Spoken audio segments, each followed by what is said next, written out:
I want to welcome folks back. So, we are moving into a very special portion of our summit. So, we've invited three dynamic Black women entrepreneurs at various stages of their journey to come and offer their stories. So, if you can remember from our previous video, what we talked about was the importance of investment in Black women because of the economic empowerment that it brings to the entire community. And so we saw that legacy reflected in Maggie Lee Walker. And so, in our interest of bringing it to the present day and also moving us forward, we wanted to center the experiences of Black women so that folks knew exactly what were some of the challenges and what was some of the opportunity that we need to tap into. So I want to give these women the floor and give them plenty of time to share their experiences and offer their perspective to help enrich not only the investors, but also founders in the room around what is it that is really important to know about this journey as an entrepreneur. So without further ado, I want to bring those women up and I will take a back seat, and here they are. They will introduce themselves. Hello, everybody. I'm Tamika Wells. I am the owner of Honeybee Delivery LLC. And I'll just start off with a story. I love singing and dancing, and I love watching young people achieve their goals and their dreams. I had a chance to watch old auditions from American Idol. I had to catch up. I work so much. So there was a girl named Just Sam. She was a young girl abandoned by her parents, raised in the projects by her immigrant grandmother. She would go and sing on the subway to pay her rent. She had no fear of the subway. The grit, the grind, the gratification of using her gift to make room for her felt right at home. But when she stood before Lionel Richie and Katy Perry, she couldn't get her song out. She was stuck. All the nerves and the reminders that she did not belong there came back just like that. It was too bright in there. Wait, where is Hollywood? It's too rich. Who is she to go all the way to Hollywood? Never mind win the competition. The one thing that was offered to her by the judges was Lionel Richie asked her, he said, Sam, do you feel safe? And they came around and they hugged her. And all through the process, they encouraged her that she was safe. She went from bringing that little busted box to where she would put the money in on stage just to feel comfortable to just changing and transforming into not just Sam, but Samantha Diaz, a beautiful creature. And she won the competition in the midst of a pandemic. So I came into the pandemic 3 years full time, leaving corporate America as an entrepreneur. I was excited after seeing all of these civil unrest and the true colors of different people that the people that I trust that I feel safe with, Hustle Winston-Salem, had an accelerator just for me because Magali will tell you, I'll say, Magali, can I go to this one? Should I go to that one? I don't have the bandwidth for it. I already have a therapist. Forget that. I'm just trying to survive the pandemic at this point. I don't have time to shuck and jive with the old boys right now. Okay. Did that in corporate America. So I needed to hear that I was safe. And so I joined the process. I went to the meeting. I heard Kasim's heart, and I felt better. And I kept telling myself, okay, I'm safe. So then I started looking at the form and I saw all the jargon. And I kept hearing the backstories, you don't belong, you can't do this. And I had to tell myself, yes, you can. I kept asking Magali questions. I kept saying, I even asked in the portal, and Adrian was so gracious. And I said to her, the thoughts that came to my mind were like, okay, you don't have a Harvard business degree. You didn't go to Stanford like the CEO of my competition. My son loved the show Shark Tank. And I, working 14 hours a day, will randomly pass by the TV set as he's watching. I would hear terms like equity, seed funding, valuation. But what it meant, I had no idea. And so the process looking at that form kept saying, you do not belong. And then I thought about my background in banking. We were trained that when you speak to people or customers, you do not use jargon and acronyms. And the same thing if you travel to Spain. Their dialects, even though you say you speak a Spanish, but what kind of Spanish do you speak? Okay, is it Castilian? Is it from Galicia? You can go on and on and on. Same thing in American English. Do you speak banking? Do you speak art? Do you speak seed funding and scaling? No speaky. So I got to this form and I'm like, I'm at a loss and I'm intimidated. And then I have my own personal battles going on, as we normally do, especially when we want to scale and we want to overcome obstacles. And so I quit. And I mean, I not quit. I actually finished it, but I did a half job, to be honest with you, because it was like already everything told me, no, I'm not welcome. And so I kept asking, even though I asked, and I'll get back to, I asked Magali this. I said, Magali, I said, how much do I pay myself as a CEO? We're used to working for free. You know, you just survive. How do these gig economy companies say that they're raising seed money, millions and millions of dollars? They're not turning a profit from all a gig economy, Silicon Valley, yet and still the CEO of the most oppressive company I ever worked for as a gig worker is a billionaire now. How they do that? Teach me that, you know? And so, and then how do I keep my cool when you stand before investors and they can ask you HR inappropriate things in the corporate world, like, if we give you this funding, do you plan on having children in the next year? So I want to be that girl like Just Sam who transformed to Samantha Diaz. I don't want my dreams to die with me on the subway. I'm built for greatness, and I want to be that investor one day that helps people grow to their dreams. But you got to teach me the language, and I'm willing to learn so that I can teach others. I'm Tamika Wells, and I will pass it on to Karen. Thank you, Tamika. Thank you. You will not be that person that you said you don't. You won't. That's not going to happen to you because you have a vision. Stay close and understand your purpose and your focus, and you keep going there. Thank you for that story. I'm feeling good. I'm Karen Cuthrell. I'm CEO, Chief Emotions Officer of the Feelings Company, where we grow folks socially and emotionally stronger in the early years. We understand that love is the most important feeling, and I love that you're spending this time with me today. So I'm going to tell you the Feelings Company story, the investment journey. Ta-da! My feelings, perspectives, etc., where we stand today. 3 stories I got to tell. I had an outrageous, someone came with me with an outrageous percentage from a company as an advisor. That's one of the horror stories, an outrageous percentage from a company just for an advisor. And then someone else won an outrageous return on their investment dollars and equity. And I'm looking at myself, is it me? What am I saying that people can come to me with these outrageous things?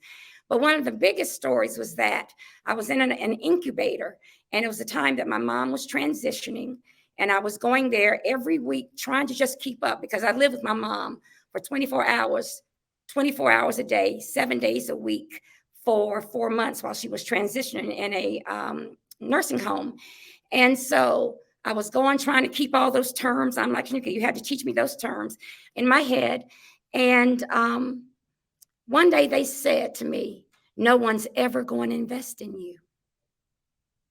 No one is ever going to invest in you. And that came to me at a time where I was already at a long time, just barely making it. And so I had to look at that and say it was just an experience. It was just an experience because thank God I'm emotionally intelligent enough to understand self-awareness of others. And that statement was really how they felt about themselves.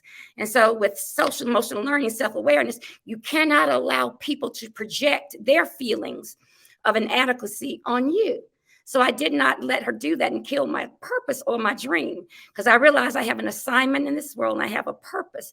And I also rock with the senior citizen Black Women Magic Group. We're senior citizens doing this entrepreneur thing, and it's great. So after that, what happened when I didn't allow that to happen? A man that I had met at Venture Cafe came with me to my mom's room one day, and we've been talking investment. And he looked at my mom and he said, Miss Jenny, my name is, and we're going to take care of Karen. It's okay for you to go ahead. We're going to take care of Karen. And my mom thanked him. He said, I got 2 friends. And the three of us, we're going to take care of Karen. And that piece right there showed me that when things come in your life to stop you, there is a God that will give you faith and send a message just at the perfect time to keep you going forward. And that's what happened. And that's how I got my first investment firm. I'm sitting in the room right now where I got my first investment. This is a magical room and it's awesome. But if I had listened to those people, that person who said no one's ever going to invest in you, I wouldn't be sitting here today. So what would I like to see changed in the investment space for me? More people need to invest in education. You know, when I was in Washington, D.C., there was a dental group that wanted to invest in the Feeling Friends, but when they took it before their members, they chose to invest in prisons because prisons make more money at the time than education. And if we don't invest in our children will continue to have curriculum that's not culturally relevant to them, and it doesn't fit the way they learn. So I would like to change in that space, more people just to invest in education, and to also know that adult social emotional learning is so important. So Magali and I met Magali in 2016, and I've hung on to her, clutched to her since then. And so she said, do something that a Feeling Friends would do, you know, to explain who you are. And I said, well, okay, Magali, if I get a download. So this is the poem I have for you all today. Leaving the world better off, emotionally better off than I found it. Raising capital for the Feelings Company was a full-time job. As a senior, Black, gifted, and a woman in education, my experience has been 10 times as hard. Seeking investment for a Black person is like the auction in slavery. Your arms are strung up to the sky while folks measure to see if you are worthy. As a Black woman with a world-changing product, the Feeling Friends is a world-changing product.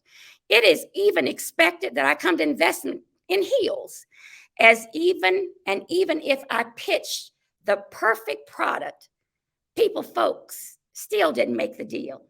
So I knocked on investors' doors, and if they opened, I was ready. But the yes that I needed to hear so often rarely came for me. Why won't people invest in me? In the past, is what I often ask. Now I don't give a flying. I just stay focused on my social and emotional tasks. So I just kept on investing in me, staying focused on the dream. And without losing my purpose, I began to build a strong and faithful team. Now, my team doesn't look like others, but is exactly what I asked for years ago. I asked for a team of believers, and one by one, they have begun to show. Now, my team didn't come with investment dollars. No, they came with so much more. They came with wisdom, knowledge, and the experience that I was looking for. I do not measure my success through the current investment dollars I received. I measure my success on the things hoped for and the things that I still have not seen. So if an investor comes, they come, and I'd love to see you. And if it is never to be, I go to sleep each night in peace, knowing that I've changed the world just a little bit, socially and emotionally. I am Karen Cuthrell of the Feelings Company. Thank you, Magali. And I pass this mic on to Shannon. Thank you. My name is Shannon Stoakes, and I am the founder of So Cool Brands. And I'll tell you a little bit about So Cool in a little bit, but I just want to say I am so grateful for this opportunity to be in this space as a Black woman, as a Black businesswoman, and to share this time with Tamika and Karen, because I'm going to talk about a lot of the things that you all have experienced. There are commonalities there for sure. So I founded So Cool Brands last summer with my husband Hansel Cooley. So Cool Brands was founded to fill the void of accessible health and wellness products for Black women. And we do this through a line of health and wellness products that are created with Black women in mind. We are in the process of developing a CBD sparkling water beverage, as well as other products that really enhance the self-care of Black women. And so this business just really came out of the idea and the research that Black women are one of the highest consumers of wellness products, yet most products are not made with them in mind. We market to Black women to buy products, but we're often uh, treated as an afterthought and often underestimated. And I found that in this space of looking for funding, looking for investment, and we know that when we invest in Black women, who are often the pillars of the community, taking care of everybody and everything, and often putting themselves last, that, when we do invest in Black women, it not only improves their life, but it has a positive impact on their home, their community, as well as their family. And so, I took on the challenge of really helping Black women who are disproportionately impacted by a lot of healthcare issues. And so our product line is created to address that, but then also to create a wellness community, a supportive wellness community to talk about these things and how we can create change. And so my investment journey, uh, my husband and I, we basically have come together to really bootstrap it, to take as much time as we need to do things the way that we want to see them. I work in a nonprofit sector, and you don't make a lot of money in nonprofit. And so you do it for the passion, you do it for the heart, you do it for the mission. And oftentimes, women of color, Black women, we start businesses out of necessity. And so we're putting all of our hard earned resources into that. And so when I start to look at accelerator programs or, grants that are out there, you start to see the lingo that don't connect, you may understand it, but it doesn't speak to you as a Black woman. It didn't speak to me as a Black woman. When someone says, we want up to 15% equity right off the back when you're starting out, and you're just like, well, I barely got my business off the ground. Or you apply for a grant and the feedback is, well, we want to see more from you. We want to see that you put more investment into your business. We want to see another partnership or collaboration because they feel like you don't have the experience when you birth the vision, So how is it that, someone who had no idea about what I'm talking about is going to tell me like this is the way it needs to be done. If you are given the vision of how to uh, put this business out into the world to help others, then you should be the one to do it. And so I have quickly realized that, as people are as accelerator programs or I guess grant panelists are reviewing these business applications, that if they don't see it as important to them, then it's not important to fund. And so I'm just here to use this time to reiterate that it is important, the work that we're doing, even if somebody else don't see the importance of it. And so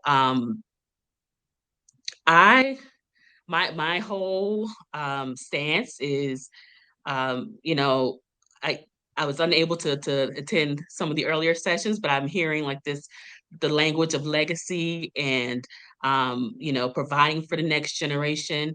And in order to do that, you can't just give away everything in the beginning. I'm not saying investors are bad, absolutely not. But when you're starting out, stay true to your vision and use your gut feeling as you're making decisions about who to partner with. When it comes to partnerships, you want to think about those mutually beneficial outcomes. And it's not enough to just give money for equity. We want to know where the money is coming from, who we're partnering with, how the relationship is going to look like going forward. And so for me, not having that transparency in the application processes have kind of just discouraged me from going that route. For other people that may work, but um, I want to make sure that I'm staying true to serving Black women, which is important to me and the women that I serve. So um, I think that's all I have to say, and I'll pass it on to Matt. Thank you.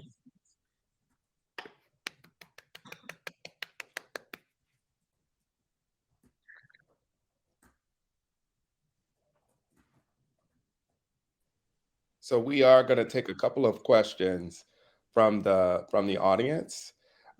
So as a Black woman, what advice would you give to investors and or entrepreneurial support organizations?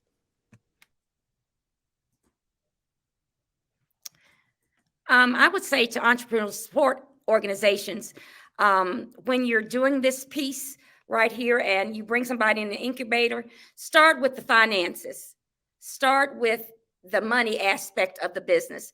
I was in an incubator that did not do this. And once I got through, I said, I wish they had started with that piece in building the business so that once you get that piece under your belt, because that's where most of the terms are, you get that piece and then you're able to build the business that you really want to build because you have a greater understanding of the financial piece.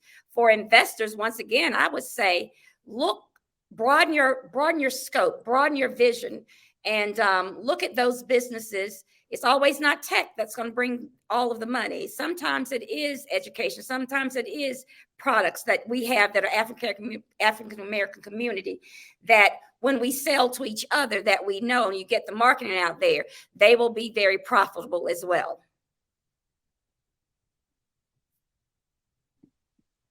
And I'd agree. I piggyback with what Karen said, and then when you, like I said, well, I don't know if I remember I said it, but I come from a background of a single parent, then I became a single parent, then I tried to explain to somebody that didn't have that experience when I was in the chamber and then leadership, Louisville Clemens, it was like 2020. I said, do you like that movie, The Pursuit of Happiness? Oh yes, I love Will Smith. Oh my God. So yeah, try that for 21 years. Wow. And so it's, if we know about emotional intelligence, that's a sensitive topic, AKA trauma trigger, etc. So come from a place like Lionel Richie did of we're here to help you. We're safe. We're going to help you unpack these things because we know you've been bandaging it and duct taping it and rough riding it. And every time you turn around, somebody's trying to pick some more cotton off your back. I understand that. And you still got the sores from it.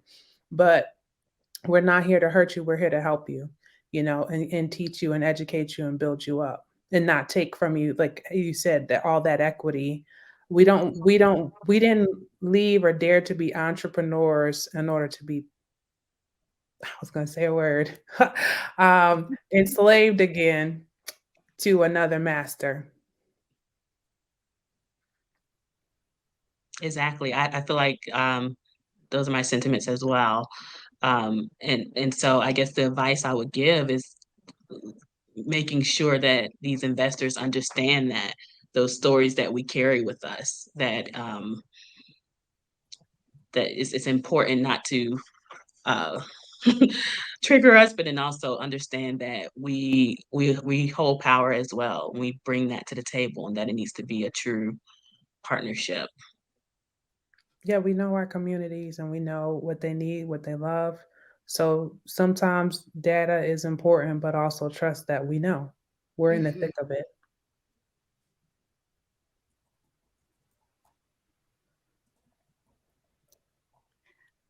It Mm. says, what keeps you going when met with resist? Faith. Faith keeps me going, and knowing that I have a purpose. I found out what my assignment was. My daughter was diagnosed with depression at 6, and so that's how I got into this emotional intelligence space, because they said you got to get her to talk about her feelings. So I asked them to give me something, and they had nothing. So to save my daughter, I knew I had to develop something for her, and I did. And that was years ago. And so that I know that we have something good here, and it's not just people with children with depression. It's everybody right now.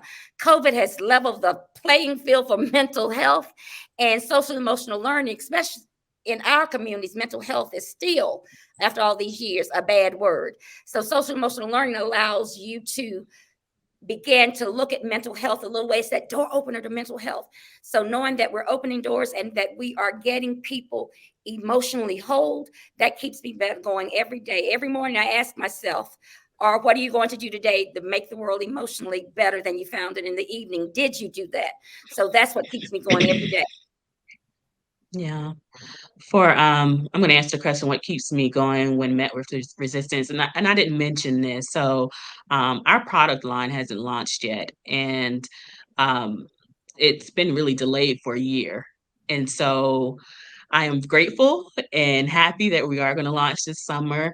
Um, but that whole process was very discouraging, and I think what has kept me going is not only my faith in in believing in what I'm doing, but then also having that circle of friends, my Black women friends who always check in. They're like, so what's going on? What's up? And because no one else would ask. It's hard when you post about something on social media and you're like, oh, this is gonna happen, and then it just doesn't. So yeah, I think it's so important to have that community, that supportive community around you, that's riding with you through it. So yeah, that's what keeps me going. Yeah, I totally agree.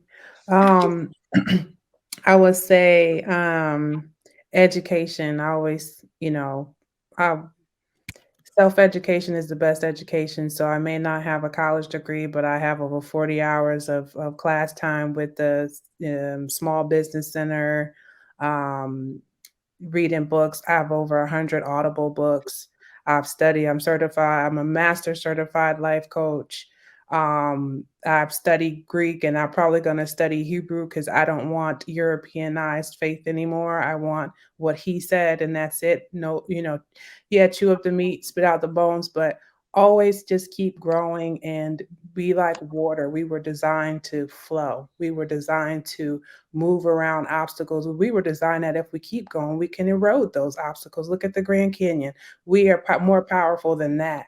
So if somebody, as I've seen so many different changes and transitions in the last 18 months, 2 years, with people, friends, communities, and chambers and groups I do and do not belong to anymore, churches I don't mess with anymore.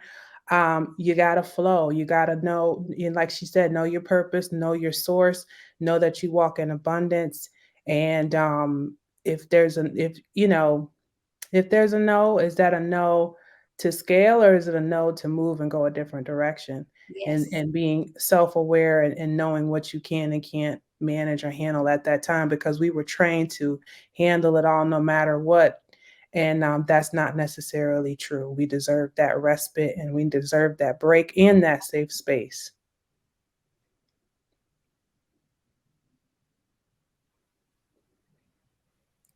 The links.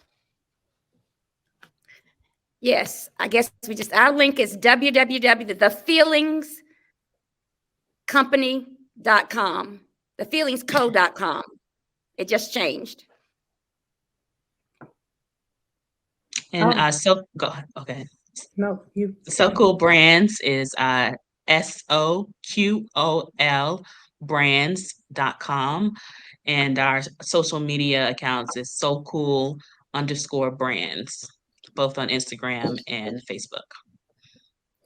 I have on Instagram, she is Tamika Wells, or at she is Tamika Wells. And I have at Coach Elevate Her. And I'm currently launching a mastermind groups for women to come together and problem solve and be that group that Shannon was talking about for us. So there's a lot of irons in the fire. I'm also on Amazon. I'm selling on Amazon. I took my grocery delivery business to Amazon, selling non-perishables now. So you flow around things. But when I get www.tamikawells.com up, I will let you all know. It's just a lot moving, but it's going forward. All right. Listen, I want to give you all just a round of applause and thank you so Thank much you.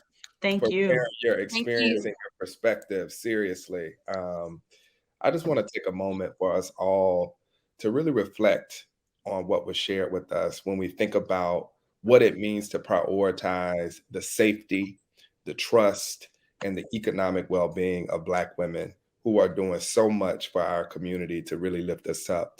And so I want you all to know that your perspective is taken to heart, and we will do our best at Hustle to continue to affirm and make space for you so that you feel supported in the work that you do in the world.